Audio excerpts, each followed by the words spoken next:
Buenas tardes a todos. Mi nombre es Julio Durán, del Departamento de Energía Solar de la Comisión Nacional de Energía Atómica y docente de la Universidad Nacional de San Martín. Debo confesarles que es mi primera... doy muchas charlas por año y varias clases, pero la primera mirando a una cámara. Así que, bueno, veremos cómo sale. Quiero dar una muy breve introducción del tema energético antes de ir a la cuestión que nos toca. Debo agradecer a Jorge la charla anterior porque hay varios puntos que me simplificó la introducción que yo pensaba dar en esta charla. Si miramos el hombre y la energía en la historia, vemos algunas grandes revoluciones. Podemos mencionar la aparición del fuego, el uso de la energía solar en forma sistemática para la agricultura y la revolución industrial. Podemos preguntarnos entonces si no estaremos ante la cuarta gran revolución desde el punto de vista energético, un nuevo paradigma energético en el cual estamos volviendo a las energías renovables, pero ahora le sumamos el uso racional y eficiente de la energía y también el cuidado del ambiente. Sin duda la sociedad está enfrentando el desafío de hacer una transición hacia una matriz energética libre de carbono, y en eso las energías renovables y el uso eficiente de la energía sin duda tienen que jugar un papel preponderante. Esta tabla resume las distintas fuentes de energía renovable, la mayoría de ellas derivadas del sol, ya sea uso directo la energía solar, como se mencionó en la charla anterior, por conversión térmica o por conversión fotovoltaica, la eólica, la biomasa, la hidráulica, gradiente térmico de los océanos y de las olas, todas ellas dependen del sol, la mareomotriz, que está relacionada con la atracción gravitatoria, y la geotérmica, que es energía proveniente de la Tierra.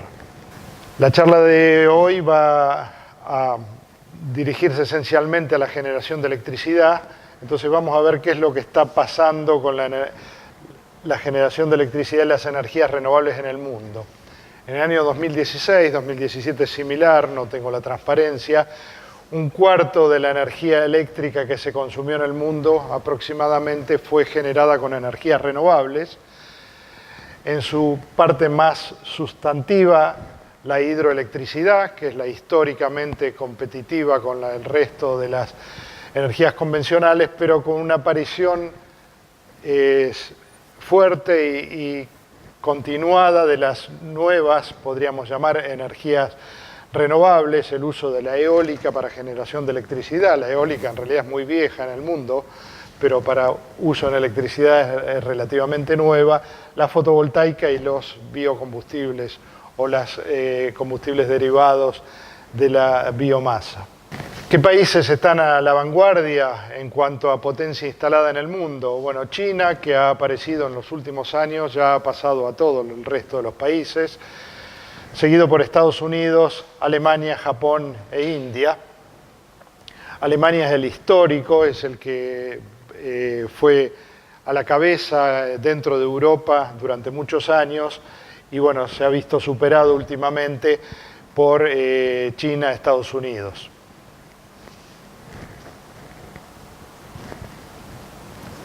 Simplemente a modo de ejemplo, cabe mencionar que Estados Unidos, por ejemplo, si uno mira los años 2010 a 2016, prácticamente en todos los años la parte verde, esto es potencia instalada, años 2010 a 2016, la parte verde es energías renovables y la parte roja no renovables, salvo en el año 2013, en el resto de los años, 2012, 2014, 2015, 2016, más de la mitad de la nueva potencia instalada fue con renovables. Y hubo un hito muy importante, significativo, dado que usamos base 10, podríamos decir, en marzo de 2017, por primera vez en la historia, el 10% del consumo de electricidad de los Estados Unidos fue provisto por la suma de las energías eólica y solar.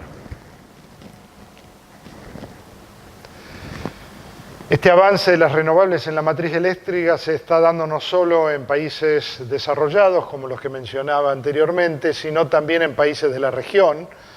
Hay países como Costa Rica, que tiene prácticamente el 100% de su generación de electricidad con renovables.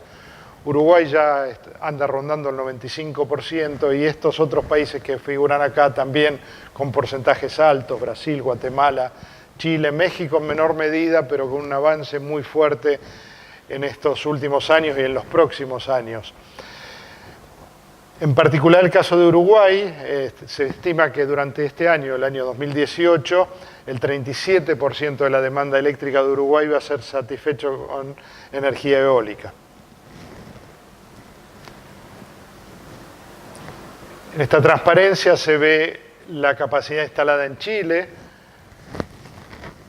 La parte más grande, más del 50%, es energía fósil, le sigue hidroelectricidad, o sea, renovable, fotovoltaico, eólica y biomasa y geotérmica. O sea, cerca del 50% de la generación eléctrica de Chile está siendo provista con energías renovables y con una penetración cada vez mayor de energía solar y energía eólica.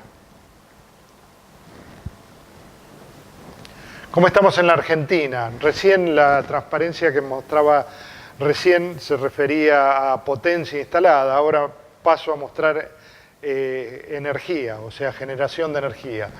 En el año 2017, como siempre, la parte importante de la matriz eléctrica argentina es cerca del 65% con fósiles, esencialmente gas, pero hay una contribución no despreciable, por ejemplo, de combustibles fósiles líquidos. Le sigue la hidroelectricidad de gran escala, de gran potencia. Solo un 2% de lo que la legislación argentina denomina renovables, que son solar y eólica, hidroelectricidad, pero hasta potencias de 50 megavatios, biomasa y, bueno, solar y eólica ya lo había mencionado. Y tenemos aproximadamente un 4,2% de energía eléctrica de origen nuclear en el año 2017. O sea, la contribución de las renovables, excluyendo la hidroelectricidad de gran escala, es realmente muy chica hasta el año pasado. ¿Qué ha pasado en el mundo con la nueva potencia instalada? En el año 2016 fue récord de incremento de potencia instalada con renovables, 160 gigavatios, 160.000 megavatios. Las renovables representaron ese año más del 60% de la nueva potencia instalada en el mundo. Se instaló más renovable que las fósiles, más nuclear, más el resto de las convencionales. Y dentro de las renovables, casi el 50% fue con energía solar fotovoltaica.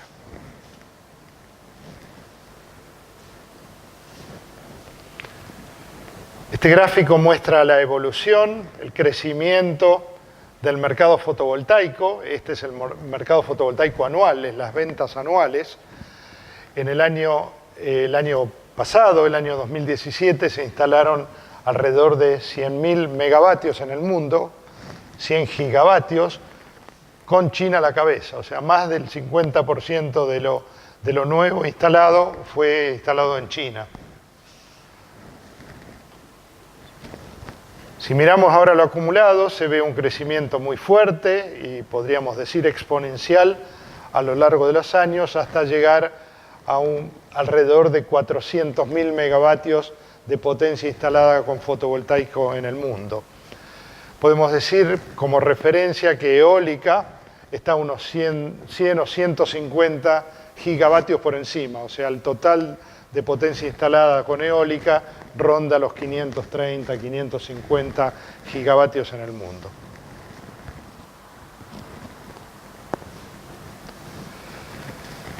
Los top 10, o sea, los 10 países con más potencia fotovoltaica instalada están en esta transparencia: China, Estados Unidos, India, Japón, Alemania, que estuvo a la cabeza durante muchos años, hoy está en el 6º puesto.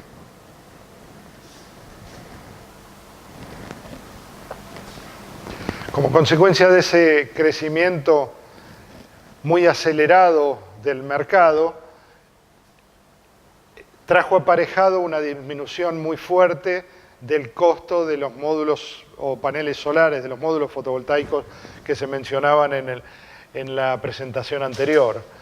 Si miramos esta transparencia que empieza en el año 1977 y llega hasta el año 2016, 2015, vemos que hay una disminución fortísima de $76 en el año 77, se estabilizó en 4 o 5 dólares unos 10 años atrás y hoy en día estamos en 0,3 dólares por vatio de panel solar, o sea, un panel solar de 300 vatios, como se mencionó anteriormente, ronda los 100 dólares o por debajo de los 100 dólares en el mercado internacional. Las renovables en general y fotovoltaico en particular es un fuerte generador de empleos. Se estima que en el año 2017 había 10 millones de empleos en el mundo, entre directos e indirectos, vinculados al tema de renovables y con una fuerte preponderancia de solar fotovoltaico, que es la parte de arriba. Y esto es bioenergía y el resto de las energías aparecen acá abajo. O sea, un 40% de los empleos en renovables en el mundo están asociados con la energía solar fotovoltaica. Vamos ya a las aplicaciones. Gracias a la charla anterior yo no voy a entrar prácticamente en datos técnicos de las celdas solares, cómo van interconectadas en los paneles solares, que ya fue mencionado. Antes de ir a las aplicaciones quiero remarcar un tema que de alguna manera ya fue mencionado antes también. Se suele decir que la radiación solar está esencialmente en el noroeste, pero si miramos los números, estos son promedios anuales, o sea, energía por metro cuadrado y por año sobre un plano inclinado, con una inclinación similar a la latitud, y comparamos San Miguel es acá cerca de Ciudad de Buenos Aires, o sea, es un valor medio típico de toda la zona central del país, lo comparamos con Abrapampa, extremo noroeste del país. Abrapampa tiene una energía solar sobre este plano inclinado de 38% por encima del caso de San Miguel y Ushuaia tiene un 26% menos que San Miguel. Esto quiere decir que en realidad disponemos de energía solar en todo el país. Prácticamente en todo el país tenemos mejor radiación solar que Alemania, donde hay alrededor de 40.000 megavatios instalados. O sea, el recurso lo tenemos disponible en todas partes. Se suele mencionar también que la energía solar es una energía solar de baja densidad. Eso es relativamente cierto cuando comparamos con fuentes como las fósiles o como la energía nuclear, pero la realidad es que tenemos muchísima energía solar en el territorio. Como ejemplo, lo que se muestra acá es, utilizando la demanda eléctrica del año 2016, 2017 creo que es un 2% por encima del 2016, si calculamos la superficie que necesitaríamos si quisiéramos generar toda la energía con energía solar, que no es la solución al problema, o sea, hay que diversificar la matriz energética, esto es solo a título ilustrativo, necesitaríamos 1.100 kilómetros cuadrados. Acá aparecen todos los parámetros, ustedes van a tener después las transparencias. 1.100 kilómetros cuadrados es más chico que el lago o que la represa de agua de Yacyretá o del Chocón. O sea, con una superficie menor al lago de Yacyretá o del Chocón, podríamos generar toda la energía eléctrica que requiere la Argentina a lo largo del año. Aplicaciones. Hay dos tipos de aplicaciones, como ya se mencionaron, sistemas aislados y sistemas conectados a red. Los sistemas aislados se puede hacer todo lo que se puede hacer con electricidad. El origen de las celdas fotovoltaicas o del uso de los paneles solares es de origen espacial, pero en la Tierra se puede electrificar áreas rurales que no tienen energía eléctrica de red, aplicaciones agrícolas, telecomunicaciones, bueno, todas las aplicaciones que se pueden hacer con energía solar.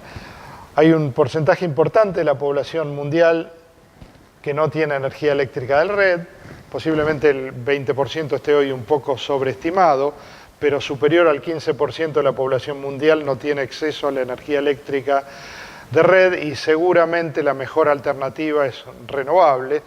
Sin embargo, el mercado no está ahí. O sea, es imprescindible que los países desarrollados inviertan en países pobres para mejorar la calidad de vida utilizando energías renovables en los países pobres. No es tema de la charla de hoy, pero quería remarcarlo. El mercado fotovoltaico creció en los últimos años muy fuertemente a través de los sistemas conectados a red, ya sea integrados a edificios o viviendas o directamente en piso. Vamos a mostrar algunos ejemplos de ambos casos. Esta instalación es una instalación en el Chañar, en la provincia de Neuquén, de 2,8 kilowatts. Y esta es una pequeña planta fotovoltaica en Armstrong, provincia de Santa Fe, de 200 kilowatts. Antes de pasar al tema de los sistemas conectados a red, menciono el programa PERMER, el programa de electrificación rural en mercados dispersos, que ha provisto de energía eléctrica una cantidad importante de población que no tiene acceso al servicio eléctrico de red, tanto en escuelas como en viviendas, como en puestos sanitarios, alejados de las redes de distribución. Acá hay un breve resumen, yo no lo voy a leer, están enumeradas las provincias a las cuales llegó el PERMER, unas 25.000 viviendas, cerca de 2.000 escuelas, 360 servicios públicos. Actualmente se está ejecutando la segunda etapa del PERMER con la idea de seguir extendiendo o continuar llegando con la energía eléctrica a lugares del país donde no llega la energía eléctrica de red.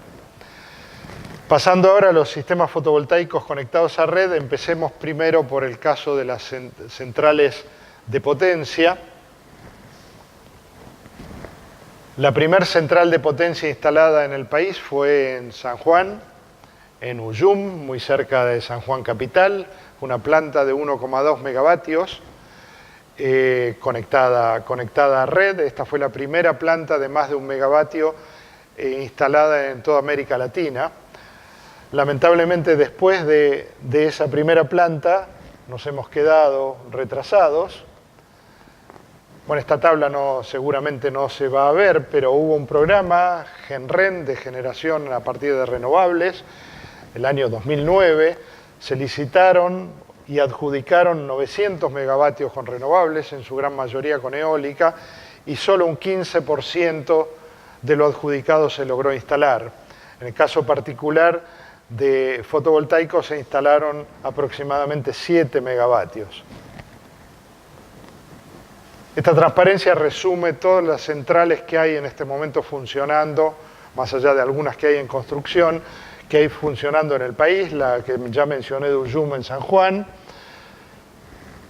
2 centrales adicionales de 5 megavatios y 2 megavatios en la provincia también de San Juan, en Cañada Honda, y 1 megavatio en San Luis. A esta altura podemos mencionar que Uruguay en una única planta tiene más potencia instalada que toda la potencia fotovoltaica instalada en la historia de la Argentina. O sea, nos hemos quedado, después de la primer planta instalada en el país, nos hemos quedado muy atrás respecto de los países vecinos.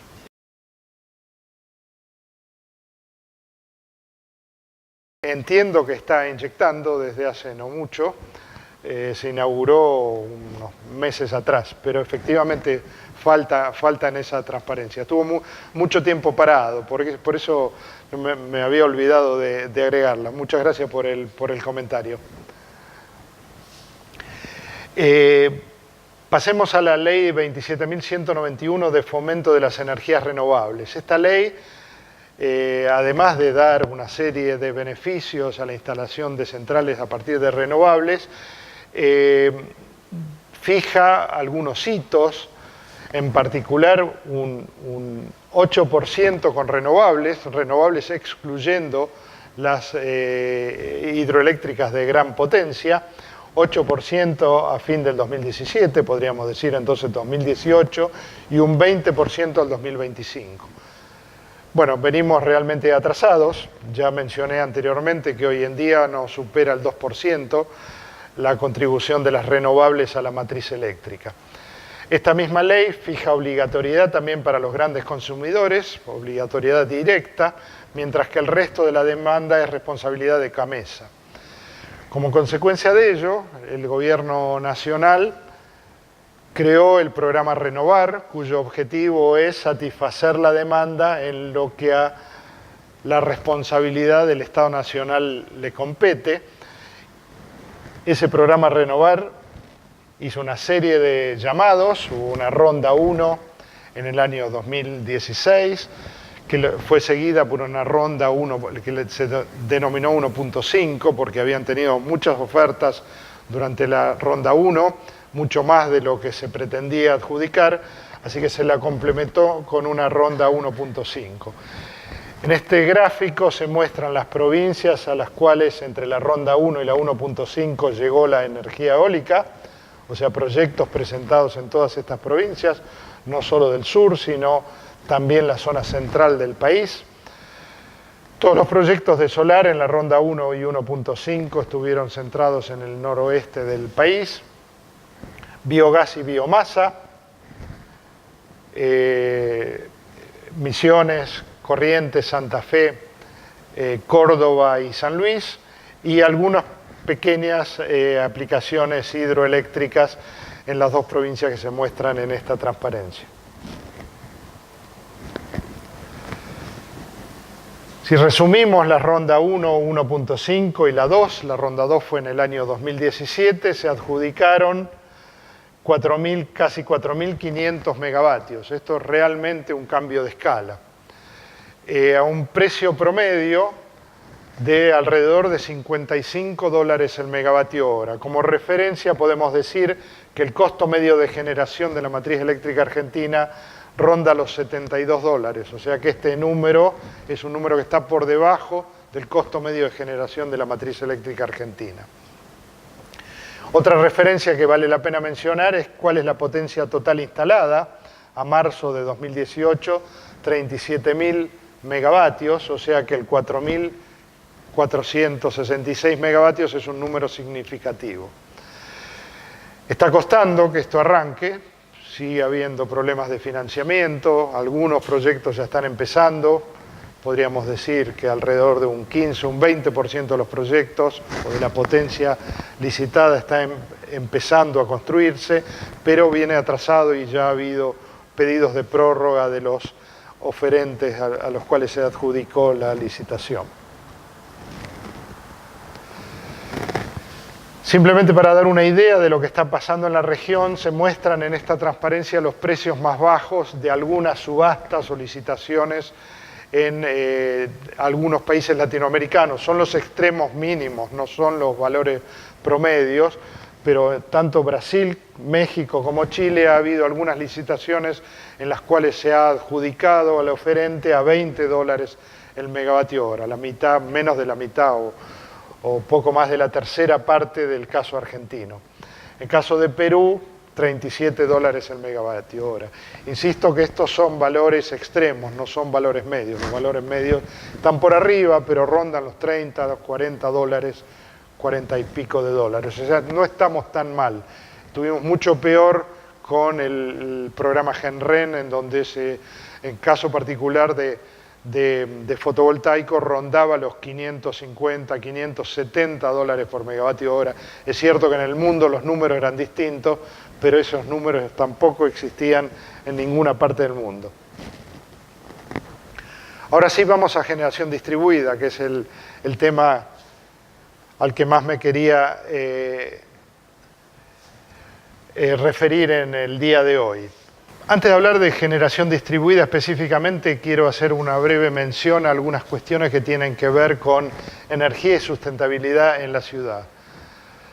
La energía y sustentabilidad en la ciudad pasa por edificación energéticamente eficiente. Acá está muy involucrado todo lo que es la cubierta, la envolvente de los edificios para tratar de minimizar los requerimientos de calefacción y aire acondicionado. El uso racional de la energía, Y también la generación local de energía mediante renovables, ya sea tanto térmica, como se comentó en la charla anterior, o como energía eléctrica, que es de lo que vamos a hablar ahora. ¿A qué se denomina generación eléctrica distribuida? Esencialmente es la generación cercana al consumo. Esto implica que abarca potencias muy variadas, o sea, unos pocos kilowatts en una casa es generación distribuida y 1 megavatio en el medio de un parque industrial también es generación distribuida porque es generación al lado del consumo.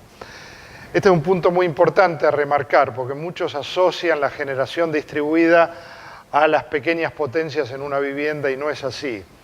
Es muy importante el mercado potencial que hay, por ejemplo, en las pymes y en las industrias. Puede estar del lado del consumidor o del lado del distribuidor.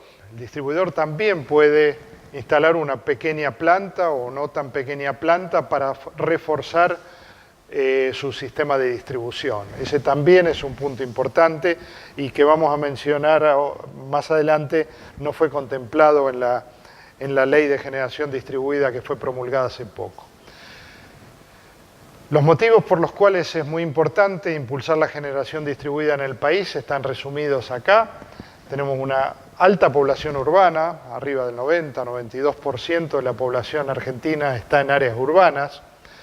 El consumo eléctrico está concentrado en áreas urbanas, el 40% solo en área metropolitana de Buenos Aires y el 70% si sumamos la zona central del país, Rosario, Córdoba, Buenos Aires, llegamos a cerca del 70%. Así que acercar la generación a los lugares de consumo mejora la eficiencia porque disminuye pérdidas en transporte y distribución. Y por otro lado tenemos recursos solar en todo el país, como ya lo mencionamos, y en particular en toda la zona central de muy alto consumo. Así que es fundamental seguir avanzando en la dirección de la generación distribuida y no solo con centrales de potencia que habitualmente están muy alejadas de los lugares de consumo, como es el caso de la Patagonia, donde hay consumo, pero no son los consumos porcentualmente importantes del país. O sea, si generamos mucha eólica en la Patagonia, vamos a tener que traerla hacia las áreas de alto consumo y pasa lo mismo con la generación de energía solar fotovoltaica en el noroeste argentino. ¿Por qué solar en áreas urbanas? Bueno, tiene una serie de ventajas, ya conocemos, renovable, limpia, sustentable, silenciosa. Esto hace una diferencia fundamental con el tema de la energía eólica. Es más difícil integrar un generador eólica en áreas urbanas por temas de ruido, temas de vibraciones e incluso por cuestiones estéticas. Es fácil hacer obras de diversa envergadura, es absolutamente modular. Posiblemente los paneles solares sean la única fuente de energía eléctrica absolutamente modular.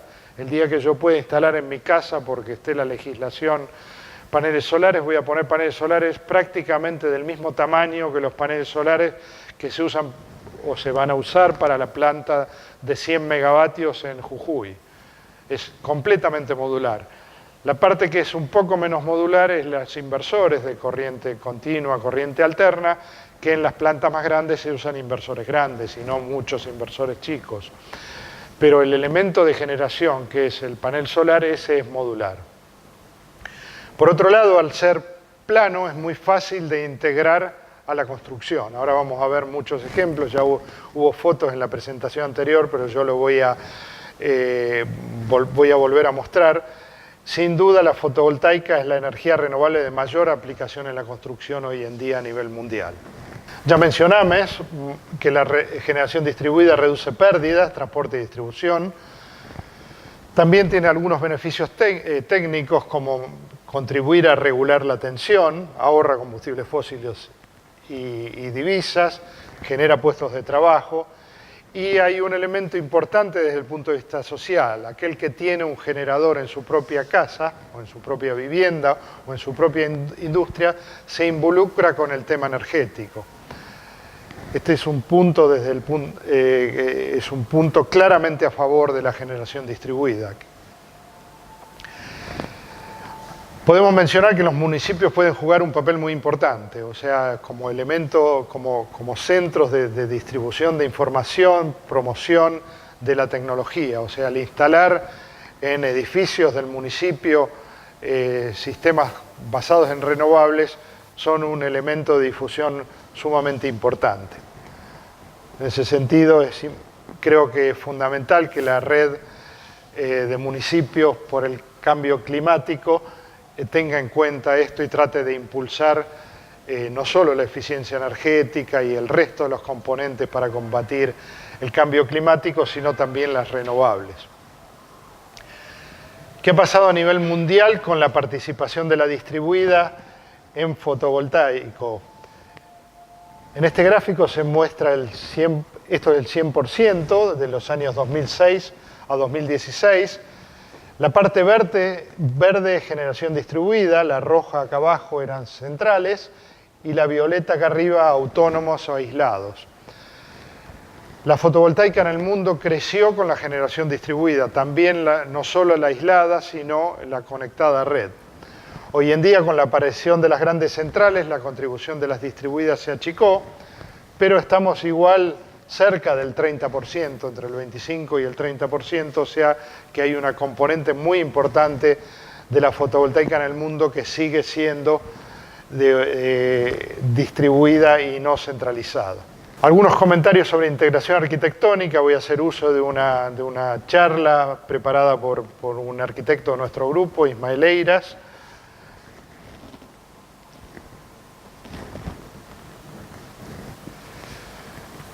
Cuando integramos en la arquitectura, la generación de energía puede cumplir, o los paneles solares cumplen una doble función. Además de generar de energía, es un elemento de construcción. Tanto el módulo fotovoltaico como el colector térmico pueden reemplazar componentes de construcción. O sea, pueden ser utilizados sobre elementos de construcción existente o directamente reemplazar. La estructura de sustento está provista por el edificio. Eso libera el suelo urbano, o sea, no hace uso de suelo urbano, sino que usa estructuras ya existentes y puede incluso cumplir alguna función térmica, un panel solar, por ejemplo, como parasol, disminuyendo la carga térmica sobre el edificio y en consecuencia los requerimientos de aire acondicionado en verano. Otro punto importante para remarcar es que si bien lo óptimo es orientar los paneles solares o un colector térmico hacia el norte, inclinado con ángulos similares a la latitud, en realidad en la construcción se pueden usar prácticamente todas las caras, obviamente no las que apuntan al sur, pero se pueden utilizar paramentos verticales, inclinados, al este, al oeste, con pérdidas con respecto al óptimo, pero pérdidas que no son excesivas y que motivos constructivos pueden claramente justificarla.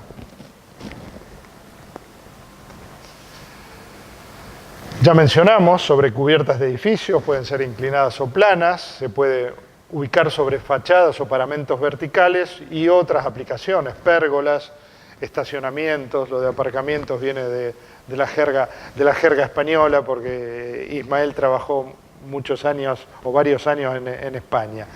También mobiliario urbano. Voy a mostrar algunas fotos de ese tipo de aplicaciones. Esta es la convencional sobre cubierta de edificio, en este caso sobre tejas, una instalación fotovoltaica. La mayoría son ejemplos en España. Sobre cubiertas inclinadas, superponiéndolos o en reemplazo de cubiertas. Acá en muchos casos, en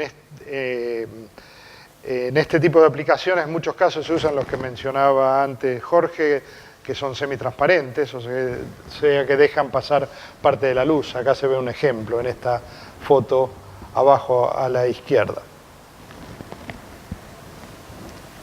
Muros cortina, o sea, verticales directamente sobre los frentes de los edificios. Parasoles. Este es el caso que mencionábamos antes, que contribuye a bajar la carga térmica sobre el edificio. Sugiero que en cualquier momento que lo consideren necesario pregunten o agreguen comentarios respecto del tema.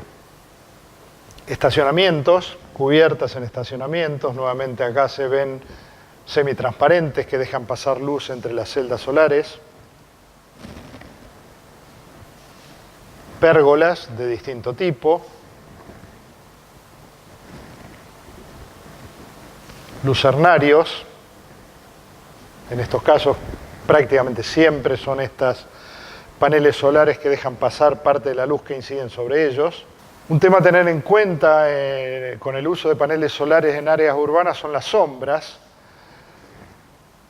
Este concepto tiene mucho que ver con lo que podríamos denominar el derecho al sol, el cual está muy relacionado con el Código de Planeamiento Urbano. En áreas urbanas hay edificaciones de diferentes alturas, árboles, postes de luz, cables, que en el caso de paneles solares, la incidencia de las sombras es mucho más importante que en los colectores planos que se usan térmicos, en los cuales la pérdida es solo proporcional a la sombra. En el caso de paneles solares, como la interconexión de las celdas y de los paneles es en serie, si uno pone en sombra una parte del panel puede incluso anular completamente el panel solar.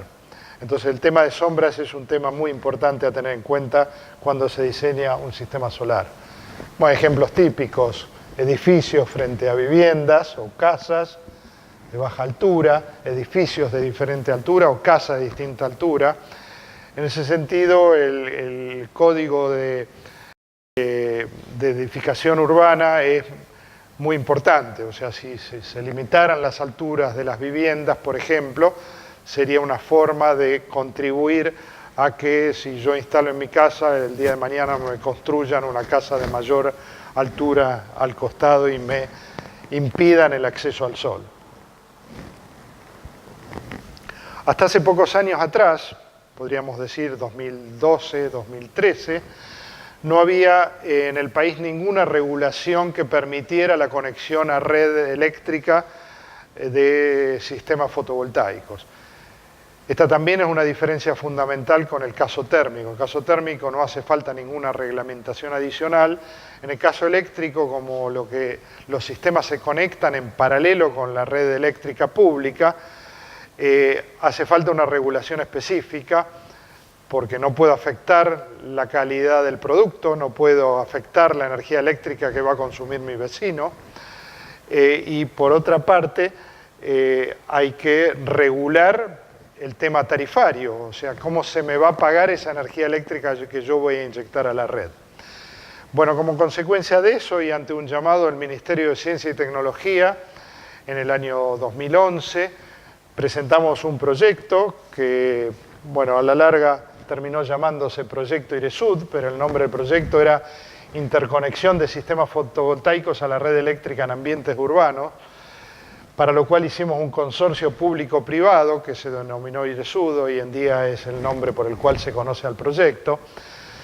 Un consorcio público-privado en el cual participó la Comisión Nacional de Energía Atómica, la Universidad de San Martín y 5 empresas privadas. El objetivo principal de este proyecto fue impulsar la introducción en el país de la generación fotovoltaica distribuida conectada a red eléctrica en áreas urbanas.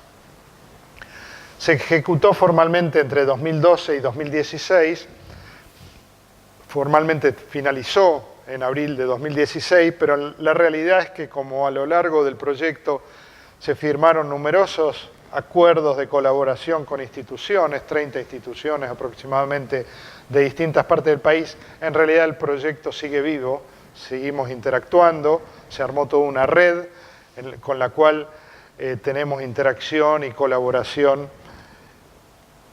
que sospecho que va a seguir varios años más. Como continuación de ese proyecto, presentamos uno nuevo ante un nuevo llamado del Ministerio de Ciencia y Tecnología. Este fue presentado, son unos fondos que se llaman fondos sectoriales del Ministerio de Ciencia y Tecnología. El llamado fue en realidad en el año 2014. Este está en ejecución, empezó formalmente en el año 2016 el proyecto. Y es un proyecto en el cual Se combina la generación solar distribuida con redes inteligentes, medidores inteligentes en la localidad de Centenario, en la provincia de Neuquén. La generación distribuida y con fuentes de energía intermitentes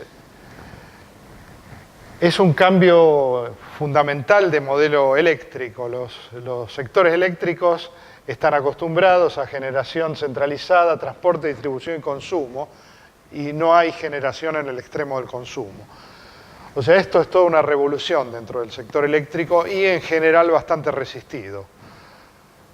Tanto la generación distribuida, con una fuente que en el sector eléctrico no es conocida, como la intermitencia. La intermitencia también asusta al sector eléctrico.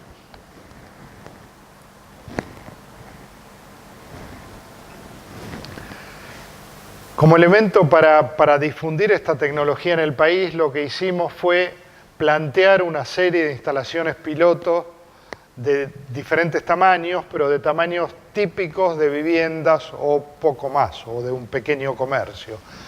Entonces plantearon instalaciones con 8 paneles solares, o sea, aproximadamente 2 kilowatts, 12 paneles solares 3 kilowatts y 20 paneles solares 5 kilowatts. Los paneles solares que utilizamos para estas instalaciones piloto son paneles solares un poco más chicos que los que se mencionaron en la charla anterior, que eran de 2x1. Estos paneles son de 1,65 m, 1,70 m por 1 metro, o sea, levemente más chicos. Como referencia, en la última columna de esta tabla está estimado la generación a lo largo del año. La instalación más chica, la de 2 kilowatts, genera aproximadamente 2.400 kWh por año en todas las zonas, en cualquier parte de la zona central del país. Y la más grande, 6.500 kWh por año. Como referencia acá abajo se mencionan los valores medios de consumo en las viviendas, o sea, consumo residencial, aproximadamente 100 kWh por mes por persona. Ustedes podrán en los distintos municipios verificar si estos son números significativos o representativos de los consumos en los municipios. Podemos decir entonces que una vivienda unifamiliar consume por año aproximadamente 4.800 kWh. Eso significa que la instalación intermedia que se planteó en el proyecto, que genera cerca de 4.000 kWh por año, generaría del orden del 80% del consumo medio de una vivienda unifamiliar en la Argentina. La voy a pasar rápido, esta transparencia, están los datos, los elementos claves de una instalación fotovoltaica son el panel solar, mencioné en este caso 1,60 m por 1 metro, y los paneles solares más grandes son de 2 metros por 1 metro, con potencias que pueden ir de 250, 350 y actualmente de 360, 370 me parece también. Se van acercando rápidamente a 400 watts pico, no con un aumento de tamaño, sino con un aumento de eficiencia de las celdas solares. El otro elemento clave también fue mencionado, es el inversor, así que no voy a entrar en ningún tipo de detalle. Menciono simplemente que los inversores de hoy en día son muy eficientes y la eficiencia ronda el 98%, la eficiencia de conversión de corriente continua a corriente alterna. El otro elemento importante que quisiera mencionar es las estructuras. Las estructuras pueden ser tan simples como esta que se muestra en este gráfico. Acá hay un ejemplo comercial. O sea, pueden ser estructuras simplemente apoyadas sobre la cubierta plana horizontal con contrapeso. Es fundamental que las estructuras estén bien calculadas por el tema de vientos. Por el tema de vientos es para que no pasen cosas como estas. Este es un ejemplo de lo que ocurrió con un tornado con vientos de 100 km por hora en Zaragoza en el año 2013. Con estructuras bien dimensionadas, contrapesos bien dimensionados o sistemas de fijación bien dimensionados, esto no ocurre. Este sistema obviamente estaba mal dimensionado, no estaba bien hecha la ingeniería y el cálculo de efecto del viento sobre las estructuras y sobre los paneles solares que oponen una superficie relativamente grande a los vientos. Es un tema a tener en cuenta. Un sistema de conexión a red es mucho más sencillo que el sistema aislado, porque lo único que tiene son los paneles solares y el inversor. En algunos casos ni siquiera la estructura, o mínima la estructura para fijar, o los soportes para fijar la estructura ya existente. Y después el medidor y la conexión a la red, o sea, no requiere baterías, el sistema convencional de conexión a red. ¿Cuáles son las características principales? Inyecta energía eléctrica a la red, interna o externa, solo cuando hay radiación solar. No cuenta con baterías y se desconecta. Este es un punto importante a remarcar porque mucha gente interpreta que al tener un sistema solar, cuando se corte la luz va a tener energía eléctrica proveniente de los paneles solares. No es así.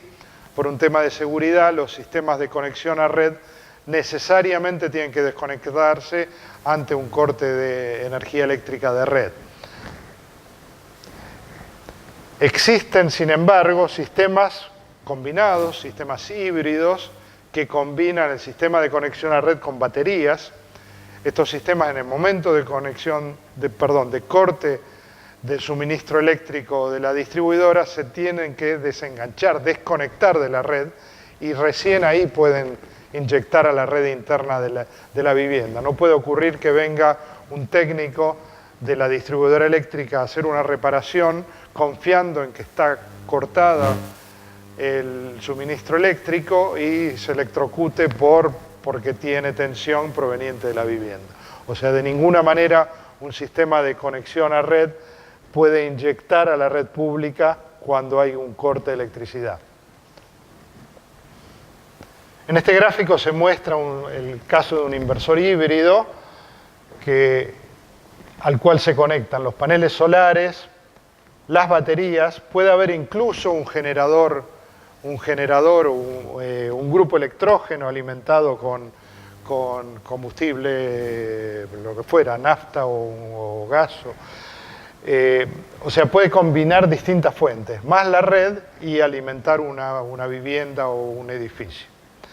No son los sistemas más convencionales, son significativamente más caros, no son los sistemas que crecieron fuertemente en el mundo, pero son los sistemas que están apareciendo en forma importante en los lugares donde ha habido una muy alta penetración de las renovables intermitentes y que no pueden seguir introduciendo intermitentes si no tienen un sistema como para regular y decidir en qué momento inyectar a la red.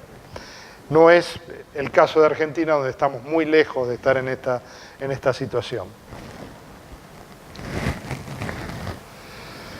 Sin duda el tema de las baterías son el futuro de las renovables. Podría estar en discusión algunas otras variantes como el uso del hidrógeno y las celdas de combustible. Pero es muy probable, hay quienes estiman que en 2, 3, 4 años los sistemas renovables más las baterías van a poder competir con la generación eléctrica a partir de gas, o sea, la generación eléctrica convencional a partir de gas. A lo largo del proyecto hicimos instalaciones, aproximadamente 50 instalaciones, en Ciudad de Buenos Aires, más 16 provincias, conectados a la red, en algunos casos a la red interna y en otros directamente a la red pública. Si entran a la página www.iresud.com.ar pueden ver el gráfico con las distintas instalaciones, hay fotos incluso de las distintas instalaciones en diferentes ciudades del país. Incluso hay una instalación en la Antártida Argentina, en la base Marambio.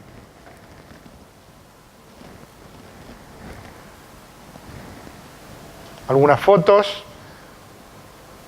Instalación típica domiciliaria, pero que está ubicada en el observatorio de la Asociación Argentina Amigos de la Astronomía, en el Parque Centenario, acá en la ciudad de Buenos Aires.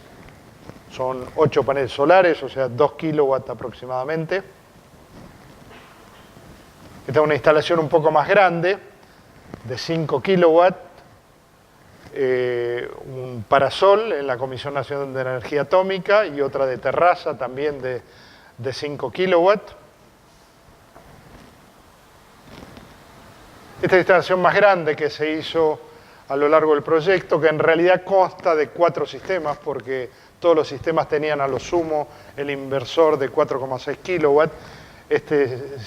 Son 4 inversores, 3 de 4,6 y uno de 2,8, en la Facultad de Informática de la Universidad Nacional de La Plata, y aporta aproximadamente entre un 5 y un 6% del consumo de la universidad, de la facultad.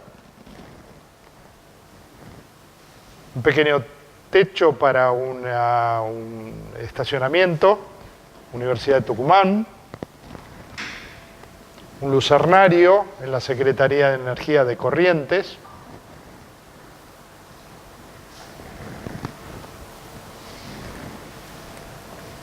Mobiliario urbano, esta es la estructura más compleja que se instaló en Granadero Baigorria. Hay unos, se juega al ajedrez debajo de esto, o sea que la arquitecta de ahí de la provincia de Santa Fe que lo diseñó, bueno, hubo algunas cuestiones arquitectónicas de hacer que las sombras simularan un tablero. Se hicieron algunas instalaciones también con impacto social en el sentido de difusión y de tratar de hacer instalaciones, tanto en viviendas sociales, hubo algunas en provincia de Santa Fe, y otras en edificios públicos, lugares públicos de alta circulación, donde tienen una gran visibilidad. Estación San Martín del ferrocarril Mitre, acá en el partido de San Martín, cerca de la Universidad de San Martín. Esta es otra propuesta, porque tenemos una colaboración con la ADIF, la Administración de Infraestructura Ferroviaria. Esto no está todavía instalado, este es un dibujo para una estación, Victoria, del ferrocarril Mitre. Instalaciones en unas viviendas sociales en Correa, provincia de Santa Fe. Esto fue hecho a través de una colaboración con la Subsecretaría de Energías Renovables de la provincia de Santa Fe. Hablando de municipios, yo mencioné que tenemos el proyecto que estamos ejecutando actualmente es con la localidad de Centenaria, junto con la Empresa Provincial de Energía de Neuquén, y en particular vamos a hacer instalaciones en la Municipalidad de Centenario, algunas en la cubierta plana, en la terraza, pero estamos haciendo una propuesta que todavía no fue aprobada de una instalación vertical sobre la fachada del edificio de la municipalidad y otras en forma de pérgola en el frente de la municipalidad. En principio tenía el acuerdo del intendente, pero todavía no tiene la aprobación final para hacerlo. Nuevamente en Centenario vamos a hacer instalaciones en algunas viviendas. Esta es una vivienda de un vecino de ahí, de la zona céntrica de la localidad de Centenario. También esto es una propuesta, pero esta probablemente se concrete a muy corto plazo. Algunos datos respecto de este proyecto en Centenario, donde vamos a instalar 200 kilowatts en la zona céntrica de Centenario. La producción anual estimada es de 300 megavatios horas y está calculado acá cuál va a ser el ahorro de emisión de dióxido de carbono o de gases de efecto invernadero, utilizando como dato la emisión media de la matriz eléctrica argentina, que es aproximadamente 0,5 kilos por kilowatt equivalentes de CO2 por kilowatt hora generado. Algunos otros ejemplos, ya estos por fuera del proyecto. Sistemas fotovoltaicos instalados en el barrio 31 de la ciudad de Buenos Aires, donde se está urbanizando una parte de lo que era la Villa 31, cerca de Retiro. En este caso los paneles solares están montados sobre el techo. Podrían haber estado directamente paralelos, pero bueno, el diseñador decidió inclinarlos con respecto al techo. Este techo ya tenía una pendiente. No se ve demasiado. Esta es una instalación de paneles solares en las estaciones o las paradas de Metrobús en la avenida 9 de Julio, acá en la ciudad de Buenos Aires. Instalación más grande en el Ministerio de Ciencia, Tecnología e Innovación Productiva, también sobre cubierta. Y una pequeña central de 100 kilowatts al lado de la Ruta 2, la Ruta Mar del Plata, en Coronel Brands, en provincia de Buenos Aires. Todas estas son instalaciones de generación distribuida porque tienen consumo en la zona. En particular esta está comprobado que ha contribuido a mejorar la tensión de red de los vecinos que estaban en un extremo de línea. Quiero mencionar ahora, teniendo en cuenta sobre todo que estamos hablando con la red de municipios, un proyecto en el cual no estuvimos involucrados desde la comisión, pero me parece muy interesante de mencionar, es el proyecto este que se denomina PRIER, de redes inteligentes más energías renovables, en la provincia de Santa Fe, en la localidad de Armstrong. Es muy interesante, porque tiene un cierto parecido con los proyectos que estamos ejecutando en Centenario, pero le suma el tema de cooperativismo, porque en Armstrong la energía eléctrica está provista por una cooperativa, entonces tiene el proyecto este una componente social muy importante. Sugiero que le echen un vistazo a la página web del proyecto PRIER. Apunta a una serie de áreas estratégicas, algunas coincidentes con lo que estamos haciendo nosotros en Neuquén: desarrollo de la red de generación distribuida, estudios y ensayos, capacitación de gente y de profesionales y técnicos en el tema, pero enfoca muy fuertemente también los aspectos sociales y la participación de la sociedad en el desarrollo de esta red de generación distribuida.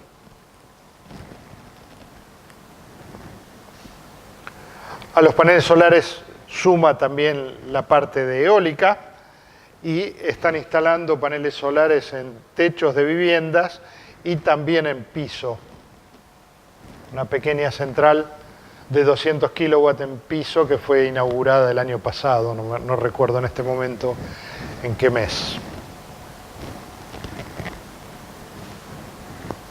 Están enumerados acá, yo no los voy a leer, los principales productos y resultados esperados a lo largo de la ejecución de este proyecto. Entramos ahora en un tema un poco más árido, podría decir, pero que me parece que es muy importante de mencionar, el tema tarifario. ¿Qué pasa con las tarifas eléctricas? ¿Y cuál es su relación con la generación distribuida y la tarifa o lo que se le va a pagar al generador distribuido, ya sea una vivienda o una industria o un comercio? La tarifa eléctrica se compone de varias partes: generación y transporte, que están esencialmente subsidiados por el Estado Nacional, o sea, la generación y transporte, el costo de generación y transporte no se ve directamente reflejado en las tarifas están por debajo del costo de generación y transporte. A eso hay que sumarle el costo de distribución, que es variable según lo que establezca cada autoridad provincial. O sea, las tarifas son distintas en distintas partes del país, no porque la generación le cueste distinto a las distribuidoras, sino porque las distribuidoras tienen distinto costo de distribución y tienen distintas políticas tarifarias.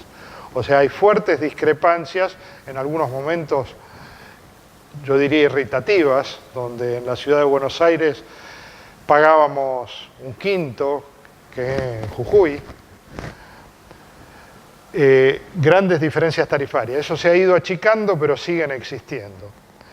Y tienen una correlación muy directa con el costo de distribución. El costo de distribución en la ciudad de Buenos Aires es mucho más bajo, porque con un cable se alimentan muchísimas viviendas, que por ejemplo en Armstrong, donde tienen viviendas aisladas en zonas rurales, entonces, donde tienen que tirar un cable muchos metros para alimentar una única vivienda o un par de viviendas.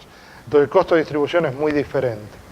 Ahí yo creo que tiene que intervenir el Estado y regular el Estado para igualar ese tipo de cosas.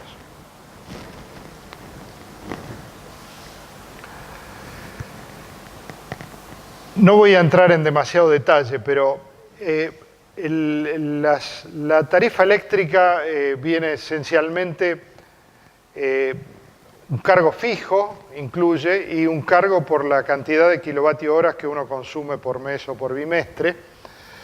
En los casos, por ejemplo, de la ciudad de Buenos Aires, el cuadro tarifario de Edenor, en la tarifa T1, el cargo fijo es muy bajo y el cargo variable es el importante, es el que pesa.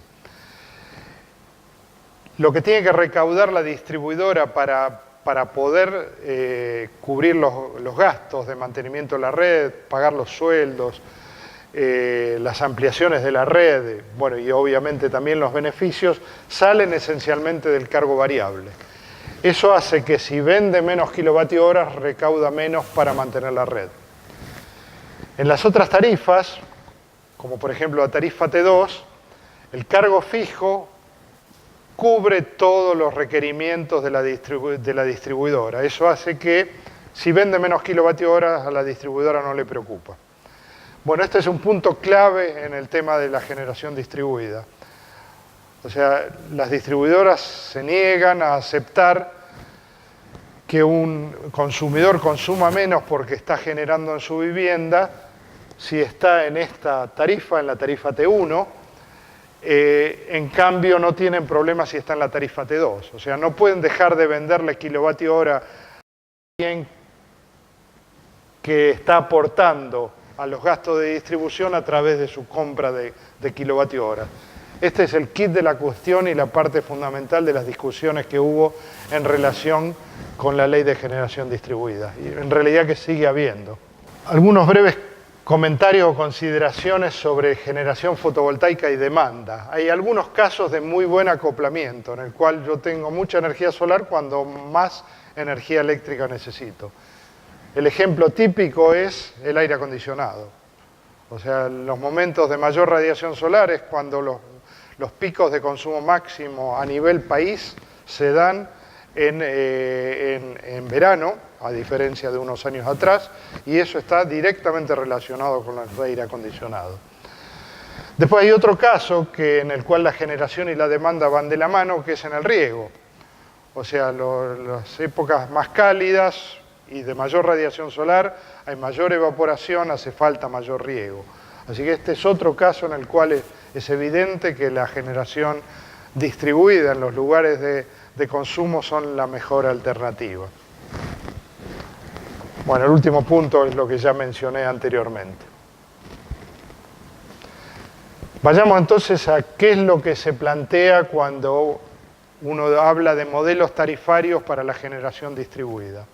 Hay esencialmente dos modelos. Uno que está basado en un único medidor bidireccional, este que tenemos acá. Esta es la generación con paneles solares, este es el consumo. Toda la corriente pasa por el medidor bidireccional. Si yo estoy consumiendo más de lo que genero, tengo un flujo neto de energía hacia la vivienda. Si genero más de lo que consumo, tengo un flujo neto hacia la red pública. Y este medidor suma o resta según para dónde vaya la corriente o el flujo de energía en realidad. Y a fin de mes o a fin de bimestre pago la diferencia. Este modelo se llama medición neta de energía. Es algo así como que la distribuidora me compra a mí al mismo valor que me vende. O sea, 1 a 1. El otro modelo está basado en dos medidores independientes, el generador considerado como generador y el consumo considerado como consumo. Se miden los dos y se fijan tarifas iguales o diferentes para los dos. En Europa este tipo de sistemas creció con una tarifa diferencial positiva, en el sentido de promover la instalación de generación con renovables a través de una tarifa mayor. También puede haber una tarifa menor. El distribuidor no me quiere comprar energía a mí a un valor mayor que el que le compra al mayorista. Entonces, el distribuidor pretende comprarme al mismo valor que le compra al mayorista, que es más bajo que el que me vende a mí la energía eléctrica de red. Bueno, como decía, toda la discusión, o gran parte, o la discusión central con el tema de generación distribuida pasa por este tema. ¿Cómo se hace una evaluación económico-financiera de este tipo de proyectos? Simplemente a título ilustrativo hay que considerar obviamente el recurso solar, cuánto es el costo de inversión, cuánto cuesta una instalación, 1,5 dólares el vatio o 3 dólares, 4 o 5 dólares como costaba unos años atrás. Bueno, hoy probablemente estemos en valores intermedios, alrededor de 2,5 dólares el vatio para una instalación de tipo domiciliaria o un poco más grande. Es clave la financiación. En general las renovables tienen muy poco costo de operación y mantenimiento y prácticamente todo el costo está en la inversión inicial. Entonces es clave la financiación, porque aunque se amortice en 5 años, 7 años, 8 años, que es un tiempo razonable de amortización, poca gente va a invertir, digamos, 5.000 dólares para hacer una instalación para recuperar la inversión en 5 años, 6 años o 7 años. Así que es clave la financiación. Es clave también el costo que estemos pagando, la tarifa eléctrica que estemos pagando. O sea, si pagamos una tarifa subsidiada, que sigue estando subsidiada, no tanto como un par de años atrás, pero sigue estando subsidiada, y nos pagan por la energía eléctrica que entregamos esa tarifa subsidiada, nos están castigando. O sea, están pagando a alguien que genera con fósil 150 dólares el megavatio hora, o en promedio 75 dólares el megavatio hora, y a nosotros nos pagan 50 dólares el megavatio hora. Así que esto es una parte importante. Y después hay una serie de beneficios que de alguna manera debieran estar contemplados. Disminución de pérdidas, eso no va a aparecer en ningún lado, pero debiera estar contemplado desde el Estado, porque esto alguien lo paga. Externalidades, bueno, yo evito emitir gases de efecto invernadero, eso también habría que valorizarlo de alguna manera. ¿Qué ha pasado en estos años con la normativa de resoluciones y leyes? Bueno, hay varias provincias, por un lado hay regulación o resoluciones de la Asociación Electrotécnica Argentina, hay norma IRAM también, y hay una serie de provincias que han sacado legislación o regulación respecto del tema. No voy a entrar en ningún detalle, voy a mostrar el ejemplo de Santa Fe, que fue la primera en el año 2013. Probablemente incluso esa tabla esté incompleta porque hay varias provincias que están trabajando y no estoy seguro de tener la información completa. La provincia de Santa Fe, que fue la primera, sacó una ley, primero una resolución de la empresa provincial, después una ley, una reglamentación, que tiene una serie de beneficios. En particular, los usuarios de energía eléctrica de la provincia de Santa Fe pagan un cargo adicional que genera un fondo, que es el que se usa para subsidiar beneficios tratando de promover el uso de la generación distribuida en la provincia. Y en particular han fijado una tarifa promocional de 5,5 pesos por kilovatio hora, que se le paga al usuario o cliente residencial, que instala una pequeña instalación con paneles solares de 1,5 kilowatts. Este es un muy buen número, es más del doble de lo que paga el cliente a la distribuidora por cada kilovatio hora que consume. Y da lugar a esta tarifa promocional es durante 8 años, le permite recuperar la inversión en un plazo razonable.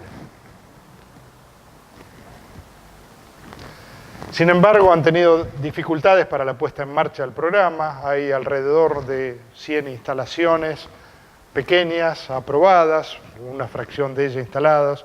Han tenido algunos problemas, en particular por adaptar los sistemas de facturación, han hecho un sistema un poco complejo de medición, o sea, les ha costado avanzar. A nivel nacional se ha sancionado y promulgado a fines del año pasado el régimen de fomento a la generación distribuida con renovables. Es un régimen orientado o dirigido a usuarios de la red de distribución, esencialmente autoconsumo, o sea, no permite generadores que instalen en un pequeño terreno, sino que está orientada a usuarios de la red de distribución. Fija obligatoriedad en edificios públicos nacionales nuevos, crea un fondo para pagar incentivos o para cubrir incentivos, hay incentivos fiscales, incentivos sobre tasa de financiación, que van a ser reglamentados a través de una ley, a través de un decreto que está siendo desarrollado o elaborado en este momento. También crea un régimen de fomento a la industria nacional. Tiene, a mi entender, estaba mirando la hora para no pasarme demasiado, tiene, a mi entender, un par de puntos débiles, creo, importantes. Es esencialmente una ley de autoconsumo, no contempla la generación distribuida del que no es usuario y tampoco prevé la asociación, o sea, un grupo de industrias en un parque industrial, por lo menos en el marco de la ley, a menos que con la reglamentación habiliten de alguna manera, no permite que se asocien para hacer un único parque fotovoltaico.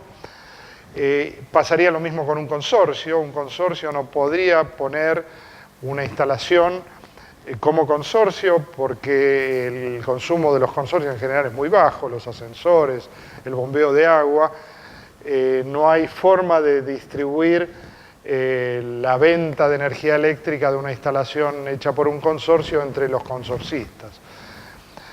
Eso quizás se habilite a través de la reglamentación. Ya cerca del final, como decía, hay una serie de preocupaciones en los sectores eléctricos, las voy a mencionar, son todas preocupaciones que han estado en Europa en sus comienzos, todas están resueltas, pero la realidad es que existen en la Argentina. El tema de la aleatoriedad, ese es un problema cuando uno tiene una potencia muy importante instalada, estamos muy lejos de eso, ese es un problema que existe probablemente en Alemania, que tienen 40.000 megavatios instalados, no en la Argentina. Por dar una referencia, si yo conecto en mi casa 2 kilowatts de fotovoltaico, es equivalente a desconectar un caloventor. O sea, es un absurdo pensar que eso puede traer algún tipo de problema. Inyección de perturbaciones a la red, en particular esto que mencionaba Jorge antes, de formar con lo que uno está inyectando la curva o el seno de la red de la electricidad. Eso está totalmente resuelto y efectivamente las perturbaciones que introduce el equipamiento que tenemos en las viviendas, yo eso lo he medido en mi casa, las perturbaciones que introduce el aire acondicionado, por ejemplo, son muchísimo más altas que las que podría introducir un sistema fotovoltaico. Tema de elementos de protección, también ya resuelto hace muchos años. El tema que ya mencioné de que no puede trabajar en isla, o sea, no puede seguir funcionando cuando no hay energía eléctrica de red, también está resuelto hace muchos años. Es importante poder hacer ensayos, tenemos montados el laboratorio de ensayos de inversores fotovoltaicos en la Comisión de Energía Atómica, porque puede ocurrir que vengan equipos que no cumplan con la normativa. Seguro no los equipos europeos, pero pueden venir equipos de origen chino, por ejemplo, de mala calidad o que estén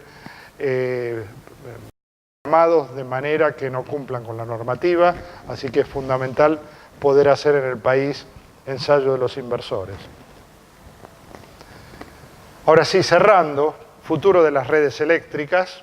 Ya mencionamos que estamos pasando de una generación centralizada y distribución a un sistema mucho más complejo, donde además de la generación distribuida, probablemente le vayamos a agregar en corto plazo medidores inteligentes, acumulación distribuida y un componente del sistema eléctrico clave va a ser el auto eléctrico. Un auto eléctrico en sus baterías puede tener una acumulación de 60, 80 kWh cuando una vivienda consume 4 kWh. O sea que el requerimiento sobre el sistema eléctrico del auto eléctrico supera largamente los requerimientos de la vivienda si tuviéramos autos eléctricos diseminados por las ciudades. Así que este es un punto fundamental. También el auto eléctrico puede ser una solución al problema de la intermitencia, porque uno podría usar el auto eléctrico como sistema de acumulación, inyectar energía eléctrica a la red cuando uno vuelve a su vivienda a la noche y recuperar esa, o sea, inyectar desde la batería del auto y volver a cargar a las 3 de la mañana cuando nadie consume.